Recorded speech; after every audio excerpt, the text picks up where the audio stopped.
My name is Larry Thompson, and I will be reading Dewey's Monologue from the School of Rock.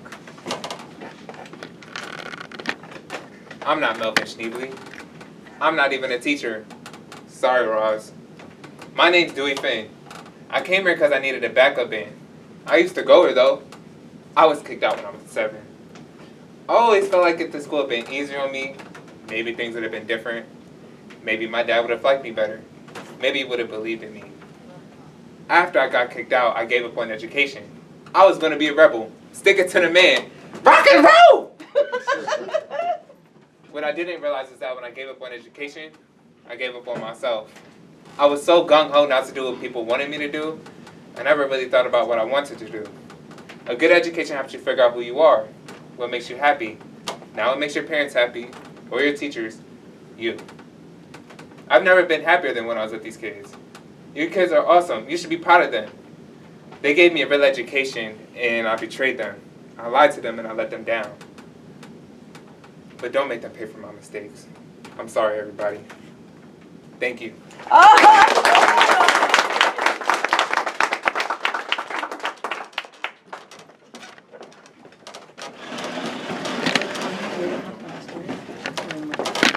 my name is Lisa Hodell, and I will be performing Karen's monologue from Suburban Nightmares by Dana Leslie Goldstein. Yes, I know I'm overqualified, story of my life, but actually I'm not because, well, to be honest, you'll appreciate honesty, won't you? It's the sad irony of my young, I'm 30, not too young, life that I've never actually held a real job. Not because I couldn't, but, well, you've got my resume right in front of you. I don't have to tell you what you already know. Do I have to tell you what you already know? Oh, okay. Well, as you can see from the document, I have obvious artistic potential. That's why I've never really had a real job, tied down or committed. That's why I think I'd be such a great asset to your company. Okay. I'm gonna be completely straight with you. Well, maybe not completely straight. I am an artist. That was a joke. A funny joke. Okay. I'm about to do something crazy, something everyone tells you not to do. I'm about to be honest. You see, I want this job because I need medical insurance. Not that there's anything wrong with me, but I just turned 30 and I figured I should stop taking so many chances. Not that I take a lot of chances. I'm generally very cautious. But not to the point of paralysis, obviously. A little bit of risk-taking is essential to any well-lived life. Well-run office. Well-made garbage disposal. Did I tell you I've always wanted to work for a garbage disposal manufacturer? Really? Ever since I was young, I would see the gnashing monstrous teeth inside the drain, and that's why I think I'd be such an asset. You aren't buying this. Look, obviously I have impeccable skills cultivated over years of temp work, which is something I don't intend to do forever. No siree. Not that they've treated me bad at the temp agency, they haven't. It's just, I'm a regular star among the temps, a true find, a pied de resistance of sorts. I type 90 words a minute. Test me, I dare you. Okay, that was a little over the top. Look. Obviously, I'm not ready to commit, so let's just end this interview amicably, shall we? I'll keep your card in case I change. Thank you.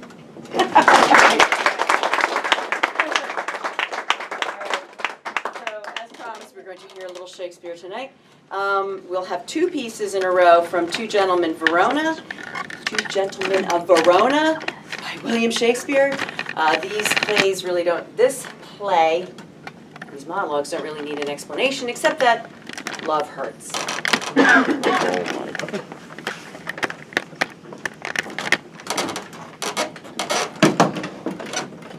Hi, my name is Erica Marchone, and I will be performing a Valentine's monologue from The Two Gentlemen of Verona.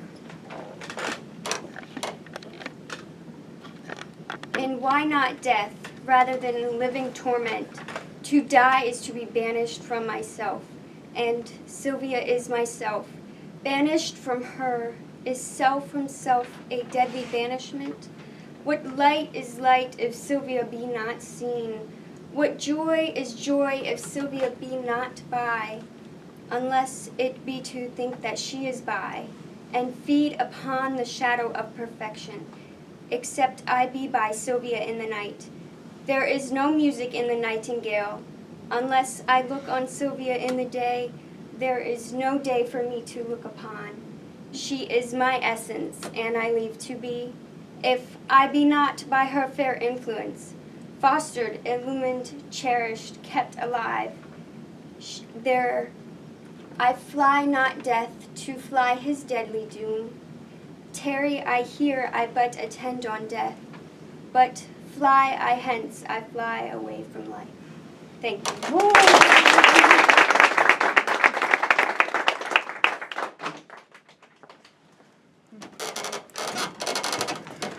Hi, my name is Stefano Trione, and I will be reading Julia's monologue from The Two Gentlemen of Verona. Okay. How many women would do such message? Alas, poor Proteus, thou hast entertained a fox to be the shepherd of thy lambs. Alas, poor fool. Why do I pity him that with his own heart despiseth me? Because he loves her, he despiseth me. Because I love him, I must pity him.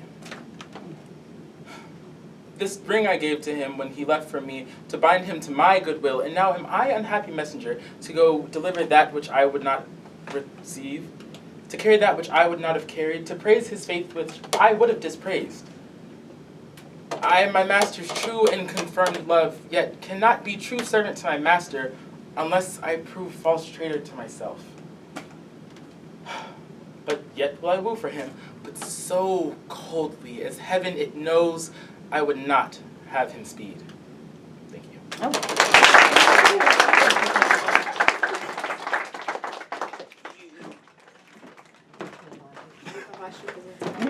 Okay.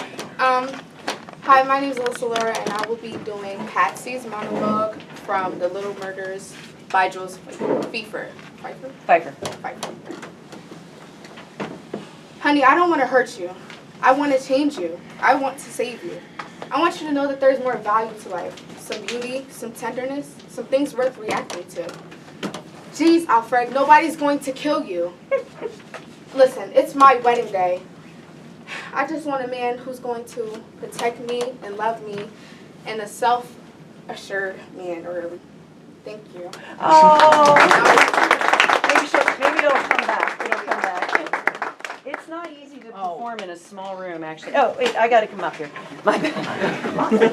Okay, so we have 4. Now, these guys picked their own monologues, and this just happened this way, but we have 4 people who picked monologues from A Midsummer Night's Dream. If you do not know A Midsummer Night's Dream, you should. So, Helena is in love with Demetrius, who does not return her affections. Everyone seems to fall in love with her friend Hermia, the fair Hermia. And Hermia is in love with Lysander.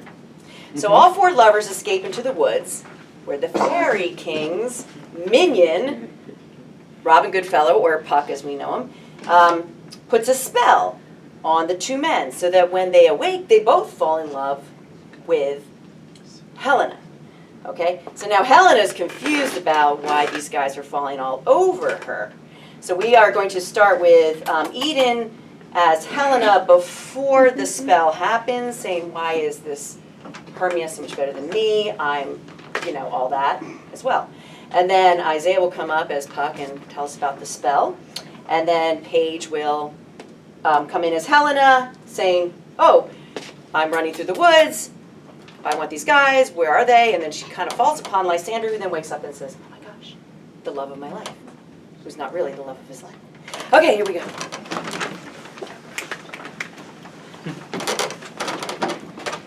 Hi, I'm Eden Rivera, and I'm doing Helena's monologue from A Midsummer Night's Dream. How happy some or other some can be. Through Athens I am thought as fair as she, but what of that? Demetrius thinks not so. He will not know what all but he do know. So I, admiring of his qualities, things base and vile holding no quantity, Love can transpose to form and dignity. Love looks not with the mind, but with the eyes, and therefore winged Cupid is painted blind. Wings and no eyes figure unheeding haste. And love is therefore said to be in child, because and oft he in choice so beguiled, as waggish boys in games themselves forswear, so the boy love is perjured everywhere. For ere Demetrius looked on Hermia's eyne, he held down oaths that he was mine, and heat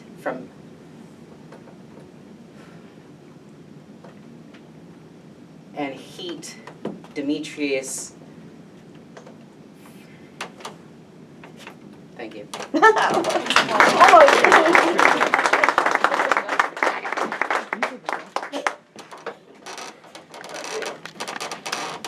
I'm Isaiah Carter. I will be performing Robin's monologue from A Midsummer Night's Dream by William Shakespeare. Thou speakest aright, I'm a merry wanderer of the night, just to Oberon to make him smile. I am a fat, bean-fed horse beguiled. Neighing in the likeness of a filly foal, sometimes I lurk in the gossip bowl. A likeness of a roasted crab, when she drinks against her lips, I bob. And on her withered dewlap pour the ale, the wisest aunt tells the saddest tale. And on her 3-foot stool mistaketh me, I slip her bum, down topples she.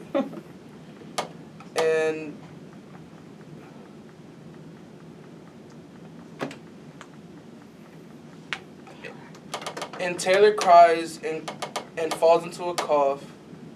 The choir puts their hands on their hips and laughs.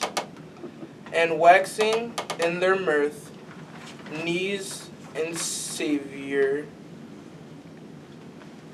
Here come but a room fairy. Here comes Oberon. Thank you. Yes!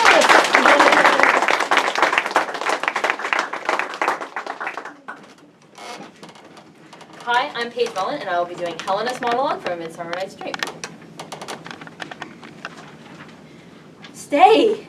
Wilt thou kill me, sweet Demetrius? Oh, wilt thou, darkling, leave me?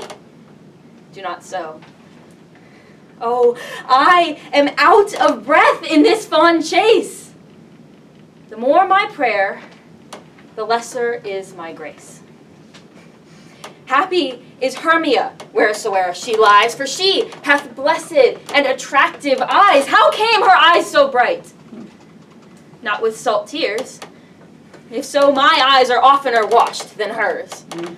No, no, I am as ugly as a bear, for beasts who meet me run away for fear.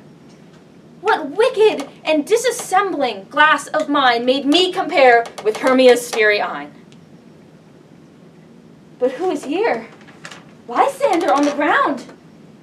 Dead or asleep. I see no blood, no wound. Lysander, if you live, good sir, awake. Thank you.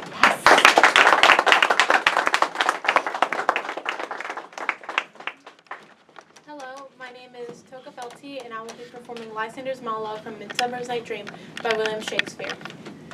And run through fire I will for thy sweet sake, transparent Helena, nature shows art, that through thy bosom makes me see thy heart. Where is Demetrius? Oh, how fit a word is that vile name to perish on my sword. Content with Hermia? No, I do repent the tedious moments with her I have spent. But not Hermia, but Helena I love, who will not change a raven for a dove. Man's will is by his reason swayed, and reason says you are the worthier maid. Things growing are not ripe until their season, so I, being young, till now ripe not to reason. Lead me to your eyes where I overlook love's greatest stories written in love's richest book.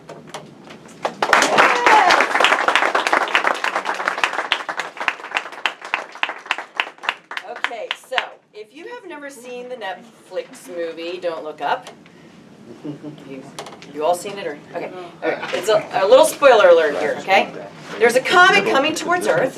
Movie. Everybody dies.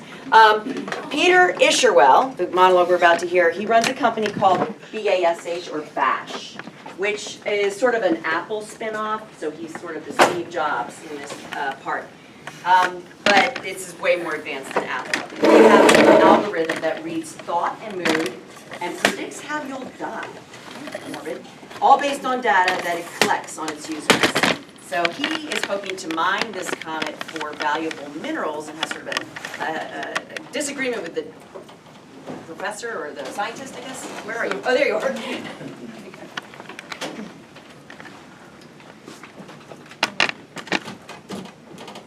Hello, my name is Crystal Angerville, and I'll be performing to you Peter Israel's monologue from the film Don't Look Up.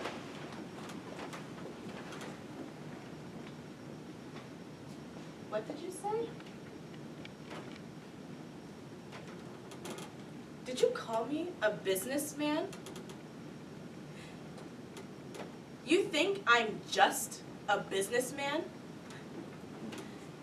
Do you think you know me, doctor? Business?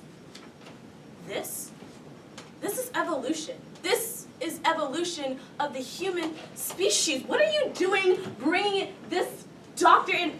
You know that Bash has over 40 million data points on you on every decision you have made since 1994, doctor? I know when you have colon polyps, months before your doctor does. You have 4 or 5 at the moment, actually.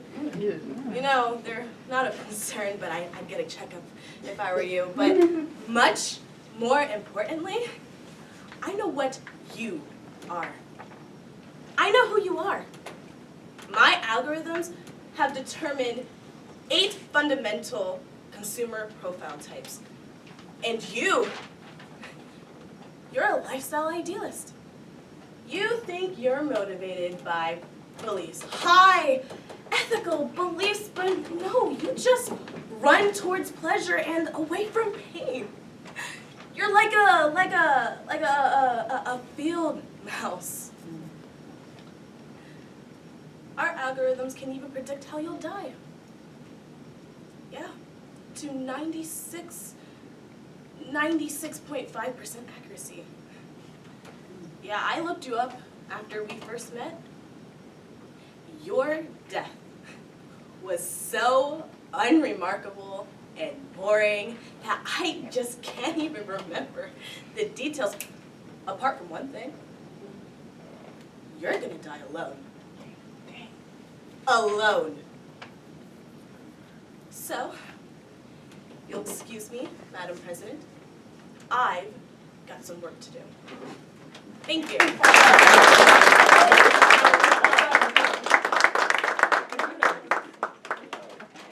Different note. Othello, if you don't know the story. He does not want to succumb to Iago's evil suggestion that his wife, Desdemona, is cheating on him.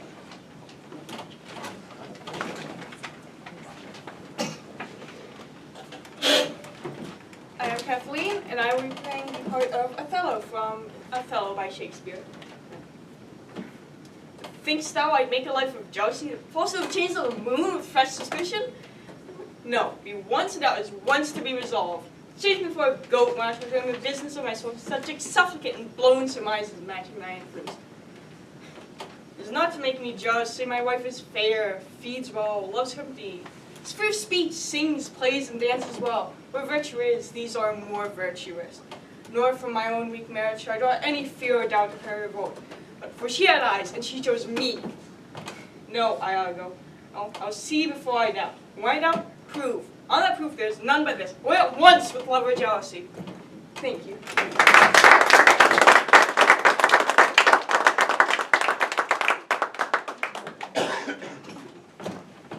Hi, my name is Kay, and I'll be reading Juliet's monologue from Romeo and Juliet.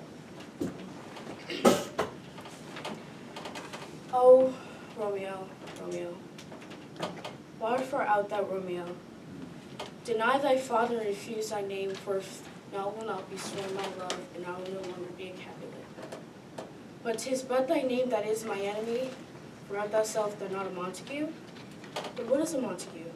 A Montague is nor hand, nor foot, nor arm, nor face, O beast so belonging to a man. But what is it a name that which we call a rose, by any other word would smell as sweet? so Romeo would, were he not Romeo called, to retain the dear perfection of which he owes without a title. Romeo, doff thy name, and for thy name take no part of thee, take all myself.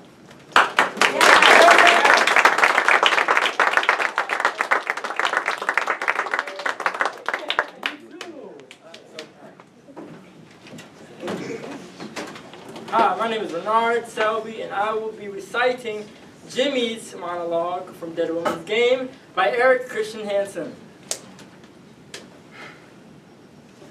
Had a dream last night that the President of the United States made various forms of technology illegal on account of it making people dumber, ruder.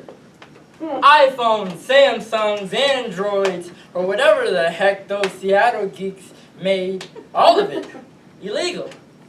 Beauty of the President's decision, people talked to each other. People looked at each other. People listened to each other. People were communicating.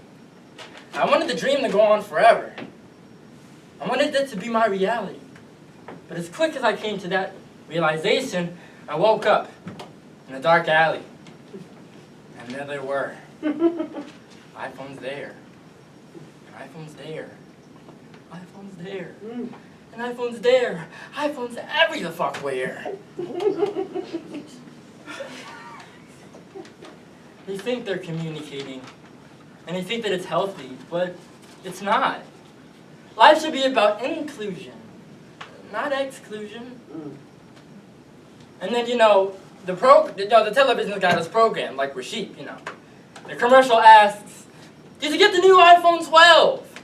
If not, it's on sale only today. Get it before it's too late. So then you get excited. You go to the store, you get the iPhone 12. Yeah. Unfortunately, the next week, the iPhone 12S comes out. So now you get excited. You go to the store. You turn in the same phone that you just bought last week, and you get it in for credit. Now you go on your social media pages. You go on your Instagram and your Twitter. Look at me in my iPhone 12S. Don't we look cute? How you like me now? And everybody likes them now, right? Right. But look, the comedy doesn't stop. Because the next week, the iPhone 13 comes out. So now your best friend is posting on her Instagram and Snapchat and Twitter talking about how she got the new iPhone 13 and now everybody likes them. There's no privacy in the world. Everything is out there. How do you think I found that about you? Thank you.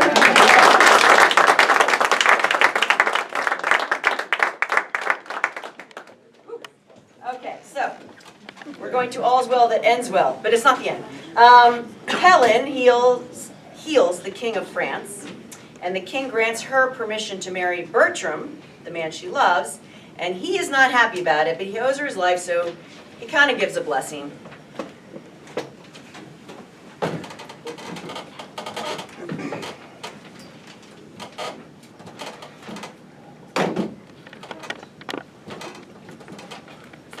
My name is Larry Thompson, and I will be reading the King's Monologue from All's Well That Ends Well.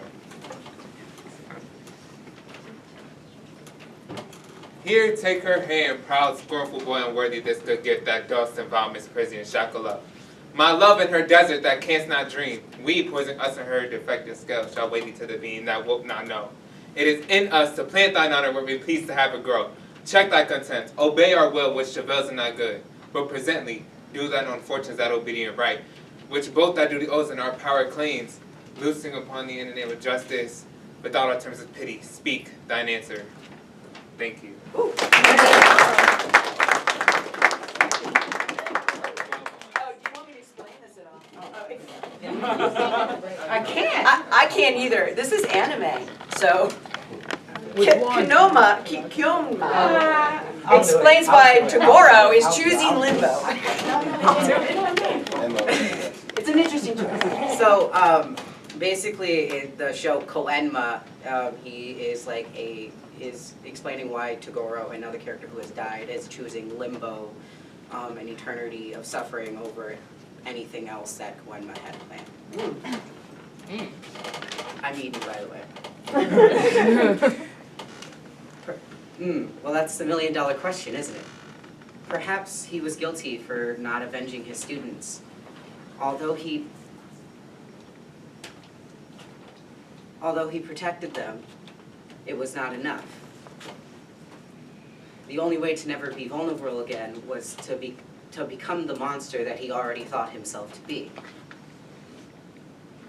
Perhaps he was afraid of loving someone. Perhaps he was afraid of growing old. Toguro is a complex case. He's like an anthill. The deeper you dig, the more tunnels appear, and with each tunnel is a creature ready to bite. Layers upon layers of bravado facades, contradicting ideas, and intense obsessions. But beneath it all, I suspect you'd find a normal man with a wounded heart and a broken dream. Thank you.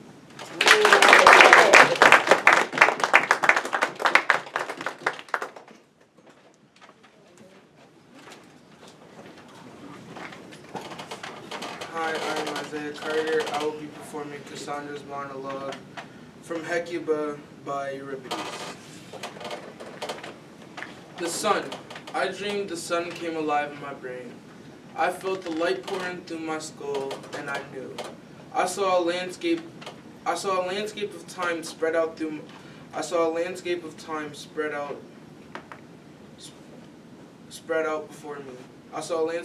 spread out before me. My kingdom, and I knew.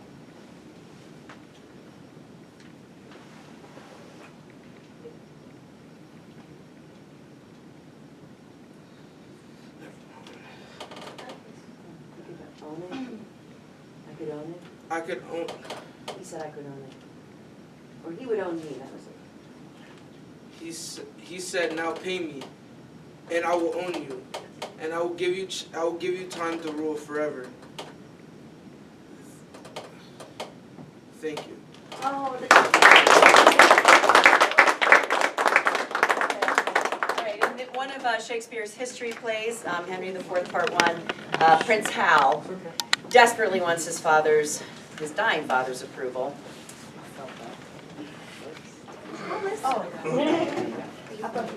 I'm done. You got it, girl. You got it. Anyways, hi, my name is Alyssa Laura, and I will be doing Prince Hal's monologue from Henry IV, Part 1 by William Shakespeare. Do not think so. You shall not find it so. And God forgive them that so much have swayed your majesty's good thoughts away from me. I will redeem all this on Percy's head, and in the closing of some glorious day be bold to tell you that I am your son, when I will wear a garment all of blood, and stain my favors in a bloody mask, which washed away shall scour my shame with it. And that shall be the day, whenever it lights, that this same child of honor and renown, this gallant Hotspur, this all-praised knight, thank you. Oh.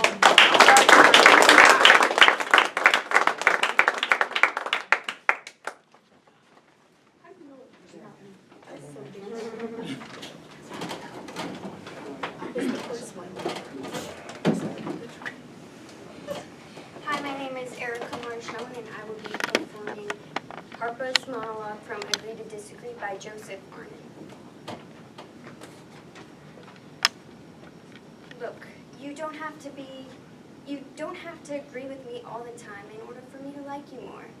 I see what you're doing, and I just want you to know that you don't have to try so hard for me to like you, or for anyone else to like you. Be you. I already like and care about you as a friend, and that's why I'm telling you this.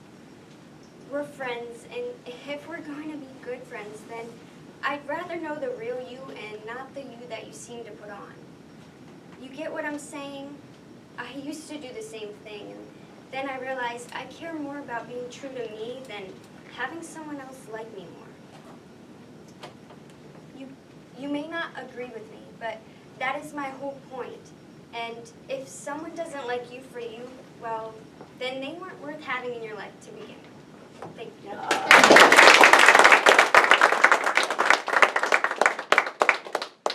My name is Renan Shelby, and I will be reciting Constance's monologue from King John by William Shakespeare. No, I defy all counsel, all redress, but that which ends all counsel, true redress. Death! Death! Oh, amiable, lovely death! Thou utter for a stench the sound rottenness. Arise forth from the couch of lasting night. Thou hates and prosperity, and I will kiss thy detestable bones, and put my eyeballs into thy vaulty brow, and wring these fingers with thy household worms, and stop this gasp of breath with fulsome dust, and be a carrion monster like thyself. Come, grin on me, and I shall think thou smelts, and bust thee as thy wife. Oh, that my tongue were in the thunder's mouth.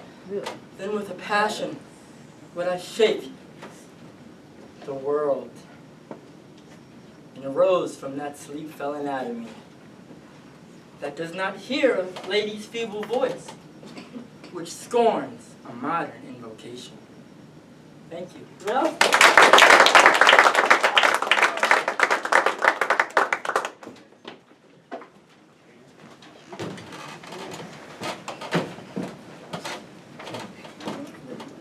Hello, my name is Crystal Ingerville, and I'll be performing Cressida's monologue from Troilus and Cressida by William Shakespeare.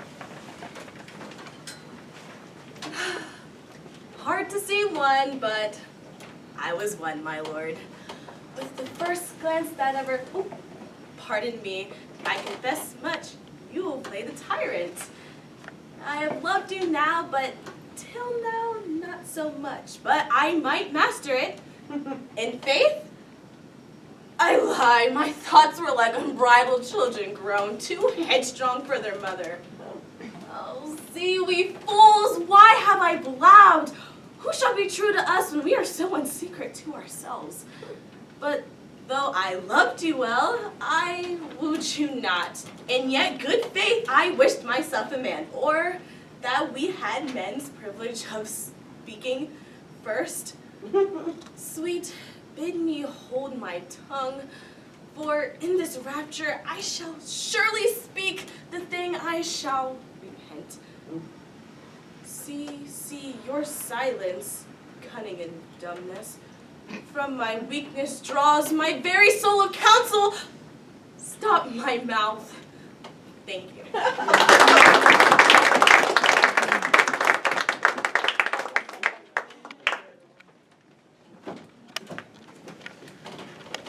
I am once again Kathleen. I will be playing the part of Lord Hamilton from the book Dewey. I lifted the kitten out of the box. My hands nearly swallowed it. We found out later it was 8 weeks old, but it looked no more than 8 days old, if that. It was so thin I could see every rib from its heart beating, its lungs pumping. Poor kitten was so weak it could barely lift its head and it was shaking uncontrollably. It opened its mouth and the sound, which came 2 seconds later, was ragged and cold. That's what I remember most, because I couldn't believe that a living animal could be so cold. It was like there was no warmth at all. Thank you. I appreciate everybody's support. It's been a little difficult not being able to perform live for a couple of years, so thank you for bearing with us. All right, so we're going to wrap up 4 in a row here to the end, starting with Lady Macbeth. Of course, Lady Macbeth has done some atrocious things, partaken in some murders, you know, the king and Banquo and such, and then it starts to manifest in her subconscious, and she sleepwalks and makes a little confession. Hi, my name is Lisa Podell, and I will be performing Lady Macbeth by Macbeth from William Shakespeare. Yet here is a spot. Out, damn spot! Out, I say! 1, 2. Why then 'tis time to do it. Hell is murky. Fie, my lord, fie, a soldier and a fear. Yet what need we fear who knows it, when none can call our power to account? Yet who would have thought the old man to have had so much blood in him? Lena Fife had a wife. Where is she now? No more of that, my lord, no more of that. You mar with all the starting. Here's the smell. Here's the smell of blood still. All the sweet perfumes of Arabia will not be able to sweeten this little hand. Oh, no more of that. Wash your hand. Put on your nightgown. Look not so pale. I tell you yet again. Banquo's fury. He cannot come out on its grave. Come, come, come. There's knocking at the gate. To bed, what's done cannot be undone. Come, give me your hand. To bed, to bed, to bed. Thank you.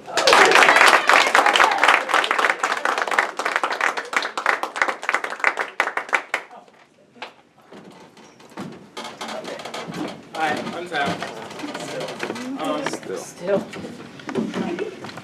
Alright, I am Tap Nutriyoke, and I am reading Celia's monologue from the color purple. This is not a part of it, I promise. That was pretty realistic, though.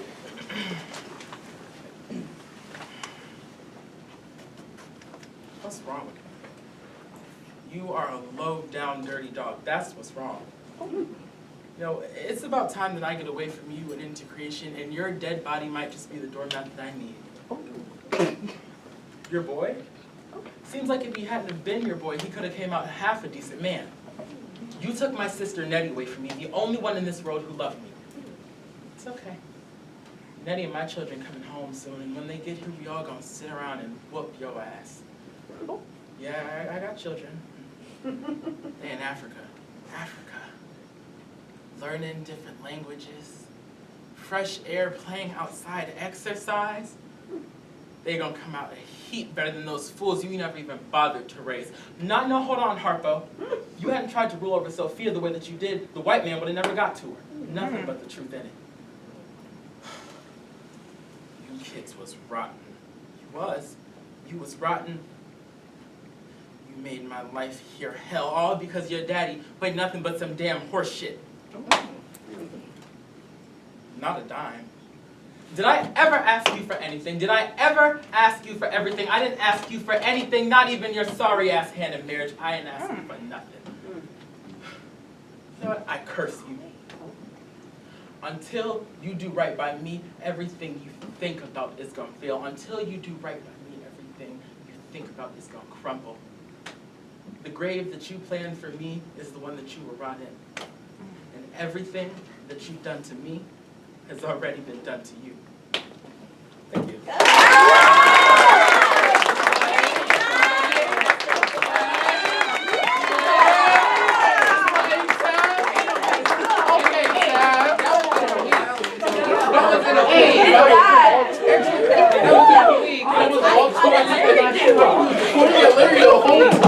Shoot it up and spit it out. Period. All right. Hi, I'm Toka Felty. I'll be reading Tim's monologue from entry 66 of Marble Hornets by Troy Wagner. Well, this is it. This was my room. I used to live here, or used to be a patient here, but I guess you kind of figured that out already. Come on, you've seen my medical history. Obviously you know I have some issues, and I've had them for a pretty long time. I've had them as long as I can remember. My mom brought me here when I was really young, but she never really told me why. She was never really around to ask. The doctors would never say it to my face either, but I always hear them say things like violent episodes or delusions, you know, stuff you just can't tell a little kid. They ran all kinds of tests on me, pinned just about every disorder you could think of on me at some point or another. They scaled on schizophrenia, but I don't think they knew for sure. I was on a lot of medication most of the time I was here. Helped, but not enough. One of the problems I was having was hallucinations. I had a lot of them. Part of me knew they weren't real, but that didn't make them go away, or maybe I just didn't want them to at the time. At one point they got so bad I kept escaping from my room.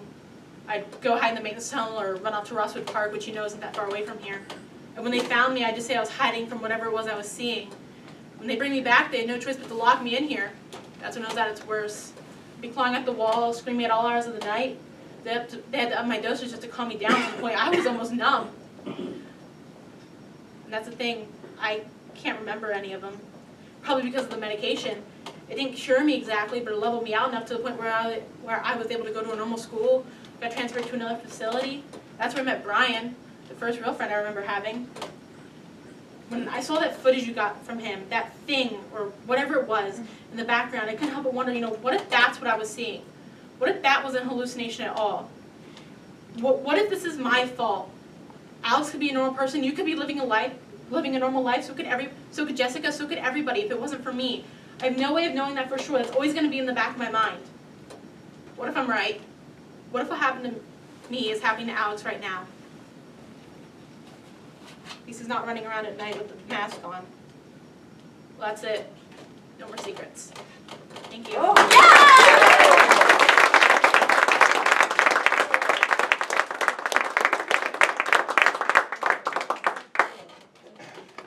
Hello, I am Paige Mullen, and I will be doing the end poem from the end credit scroll at the end of the game Minecraft.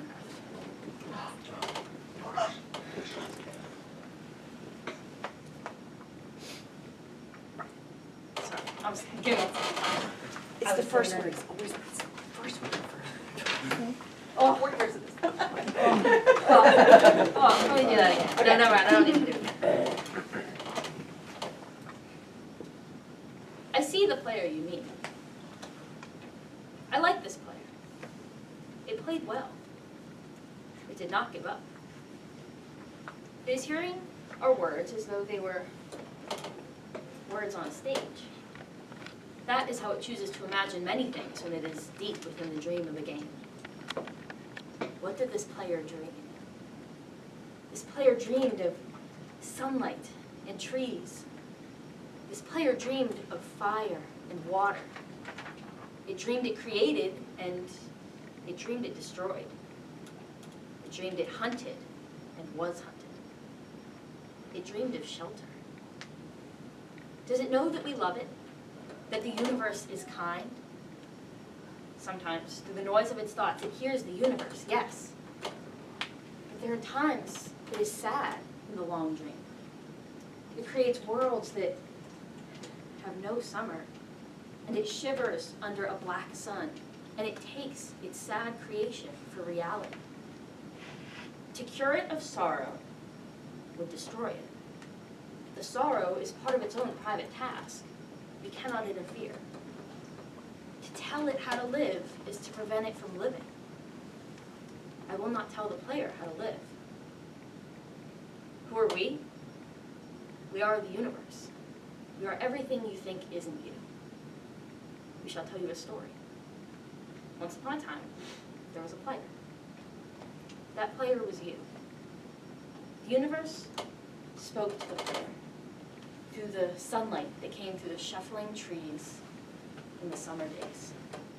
And sometimes the player believed that the universe had spoken to it through the crisp light that fell on the night sky of winter, where a fleck of light in the corner of the player's eye could be a star, 1,000,000 times as massive as the sun, boiling its planets to plasma in order to be visible for a moment to the player. Walking home at the far side of the universe, suddenly smelling food, almost at that familiar door, about to dream again. And the universe said, I love you. And the universe said, you have played the game well. And the universe said, everything you need is within you. And the universe said, you are stronger than you know. And the universe said, you are the daylight. And the universe said, you are the night. And the universe said, the darkness you fight is within you, and the light you seek is within you. And the universe said, you are not alone. You are not separate from every other thing. And the universe said, you are the universe, talking to itself, tasting itself, reading its own code. And the universe said, I love you because you are love. And the game was over. And the player woke up from the dream. And the player began a new dream, dreamed again, dreamed better. And the player was the universe. And the player was love. You are the player. Wake up.